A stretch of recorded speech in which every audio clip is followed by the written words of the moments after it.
Hi, in this video I'm going to show you how to use the raster calculator to produce a spatial analysis in QGIS.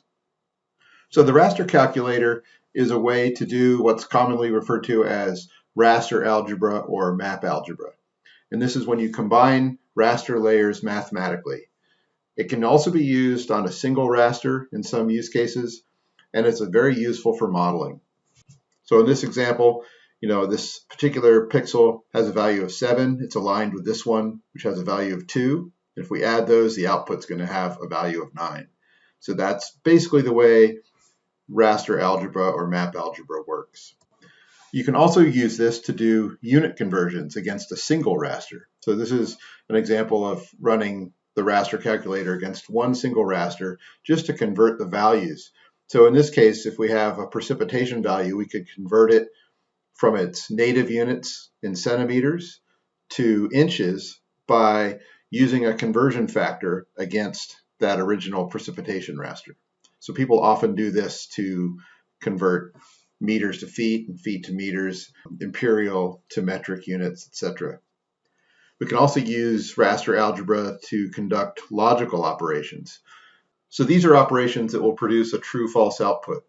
So when you use an expression like this where we have an elevation raster greater than 1200, the output is going to be zeros and ones. It's going to be 1 where the elevation values are greater than 1200 and 0 where they are less than 1200. And the same with this slope expression. So we can use expressions like this to create a binary raster from an input raster. There are also Boolean operators in the raster calculator that you can use to compare rasters using those.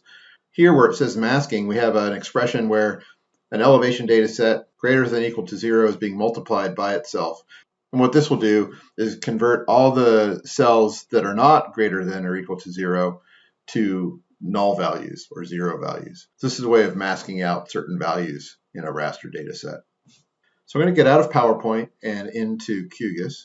Here I am in QGIS, and I'm going to use the raster calculator to combine the reclassified slope and aspect to produce the first part of this analysis. So the raster calculator can be found from the raster menu, and it's also available in the processing toolbox. If I search for calculator, I'll find the raster calculator in the raster analysis tool. And if you run it from here, it'll show up in the processing history, which can be nice. But for this video and for the purposes of this course, I'm just going to run it from the raster menu, raster calculator. It's the same tool otherwise. And what I want to do here is add the reclassified slope and the reclassified aspect together and divide by 2 to get the mean reclassified slope and aspect. So I'll start by adding reclassified slope. When I see this @1, that means this is a single band image. It's just if it was a multiple band image, I would be able to interact with each individual band, but here I have the symbol for @1, just denoting this is a single band raster. I'm going to use the addition operator and add aspect reclassified, and I will wrap these in parentheses. And then use the division operator to divide the sum by 2 to get the mean. And then I'll save the output layer as slope aspect mean. Click save. It is an option now to create an on-the-fly raster. This is a new feature, but we're going to write this to disk, and I will click OK. So here I have my mean, slope, and aspect, and I can go ahead and use the single band pseudo color renderer, turn off the other layers, and now I have my slope and aspect mean, and you can see the green areas have a value of 4. So those are going to be the ideal spots for a vineyard based on slope and aspect, and the red areas have a value of 1, which are the worst areas for a vineyard. Okay, the next step is to incorporate the land cover aligned, and we have this classified into zeros and ones. So we're going to multiply this times the slope aspect mean, and that will effectively filter out any areas that have undesirable land cover.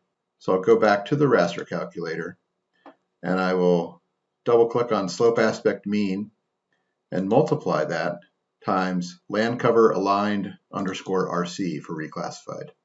And I'm going to save this out and just call it kind of the raw results. So one layer being multiplied by the other, and click OK. And here is my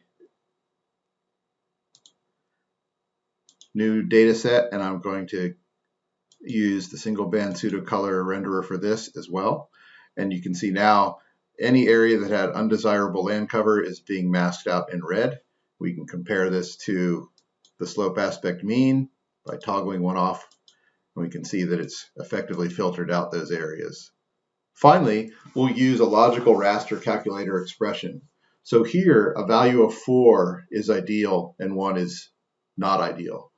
So we're going to use a threshold value of 3.5 to identify potential locations for the vineyards based on slope, aspect, and land cover. And to do this, we'll use a logical expression, the raw result greater than equal to 3.5. So I'll open up the raster calculator again, and I'll double click on raw results, and I'm going to use the greater than equal to operator and enter a 3.5. So any pixels that are greater than or equal to 3.5, in other words, they're ideal, will have a value of 1. All other pixels will have a value of 0. And I will save this out as final result. And click Save.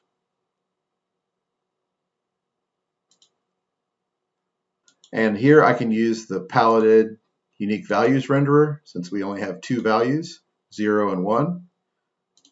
1 are vineyard locations, and 0